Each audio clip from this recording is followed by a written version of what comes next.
Welcome back to Explorion, where I share and build upon some of the learnings from my undergraduate and postgraduate psychology degrees. Today we are looking at part 3 of our offender profiling series. We're going to start by looking at our final profiling approach, which is investigative psychology. Our final profiling approach takes a statistical perspective and is known as investigative psychology. This approach is grounded in environmental psychology, outlined by Cantor and Heritage in 1990.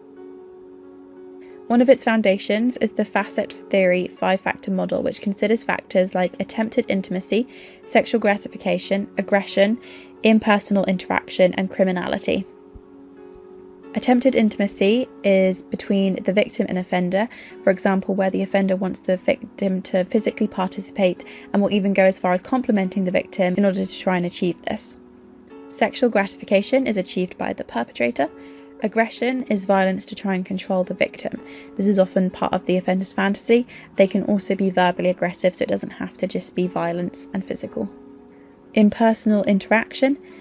This is where any victim will do. There is no selection process required, and also there can often be no intimacy and the perpetrator will go straight to the crime.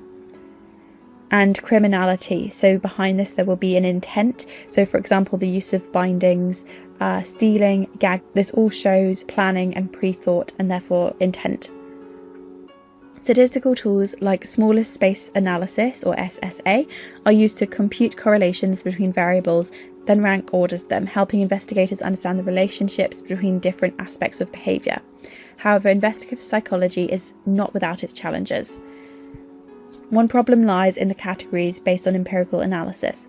They may not always consider motivation or specific individual circumstances, making them less accurate. There's also the challenge of selecting the right variables. A variable might initially seem irrelevant but could turn out to be crucial. Moreover, there's a trade-off between accuracy and interpretability. Too much information can be overwhelming, while too little can be too vague. Critiques of investigative psychology come from various angles. For instance, Goldblatt's 1992 research showed that of 52 cases profiled, only 21% were solved. In these solved cases, 72% of the 114 pieces of information provided was accurate. However, 19% was incorrect and 9% couldn't be verified. Thus, this was only helpful in 21% of cases, and within this 21%, 20% of information was incorrect. This suggests that while helpful in some instances, it's far from foolproof.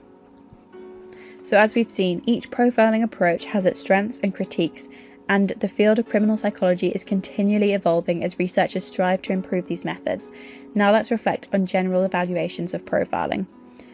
Profiling is indirectly useful, often providing investigative advice rather than detailed offender characteristics from behavioural patterns.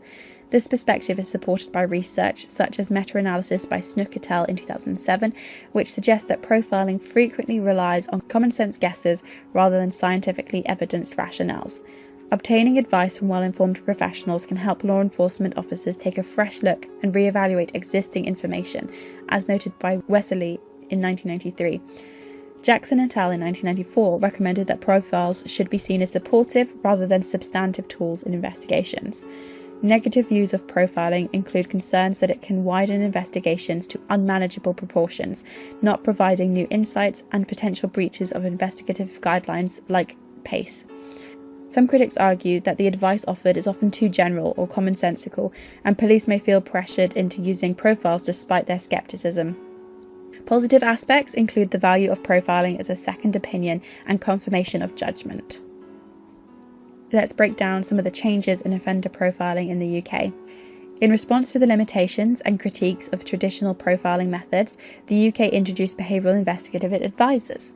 Behavioural investigative advisors are expected to adhere to specific criteria outlined by Almond et al. In 2007, which include understanding the limits of their expertise, being open to audit and evaluation, adhering to professional standards, including confidentiality and continuing professional development, and committing to a minimum level of availability. The average time required to produce a profile is about 40 hours, and behavioural investigative advisors are expected to provide reasonable hours of consultation for each case. One key principle of behavioural investigative advisors is that their work is grounded in empirical research and testable theories. They provide predictions as probabilities, not certainties, and their methods are clearly described for evaluation. However, it's essential to note that behavioural investigative advisors' advice is not considered expert evidence in court, and it may not always stand up to legal scrutiny. Furthermore, if a behavioural investigative advisor's profile of the offender differs significantly from a defendant, it could in fact assist the defence. In conclusion, while offender profiling has evolved and introduced new approaches, there remain inherent limitations and debates surrounding its effectiveness.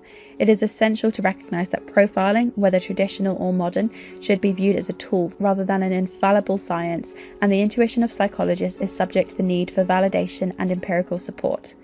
Understanding these aspects of psychology helps us appreciate the complexities of solving crimes like the Lucy Letby nurse case. The Lucy Letby nurse case serves as a stark reminder of vigilant oversight. Thank you very much for listening. I hope you found this useful.